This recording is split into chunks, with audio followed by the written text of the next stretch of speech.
Colazione? Panpiuma. Merenda? Panpiuma. Pranzo? Panpiuma. Lo spuntino? Panpiuma. A cena? Panpiuma, il morbidissimo pane, perfetto per ogni momento della giornata. Sarà un bel sabato in compagnia del sole e anche l'intero weekend sarà caratterizzato da tempo stabile. Vediamo il dettaglio. Sul Veneto insiste l'alta pressione, con sole e bel tempo prevalente. Da evidenziare un po' di nubi sparse sulle aree alpine, ma del tutto innocue.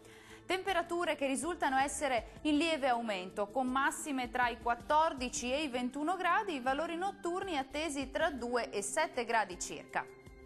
Alta pressione anche sul territorio del Friuli Venezia Giulia, sole prevalente e ampio soleggiamento, salvo un po' di nubi sparse qua e là e qualche raro addensamento sui rilievi. Vediamo anche le temperature, le massime saranno previste sui 15-17 gradi, i valori notturni tra 3 e 6 gradi circa. Concludiamo con uno sguardo alla situazione del Trentino Alto Adige. Nuvolosità sui confini alpini ma senza alcuna conseguenza. Sole prevalente altrove o poche nubi sparse. Temperature in aumento con massime sui 20-23 gradi, valori notturni previsti intorno ai 3-4 gradi. Il mare sarà generalmente poco mosso e venti moderati da sud-est. Dal meteo è tutto, arrivederci!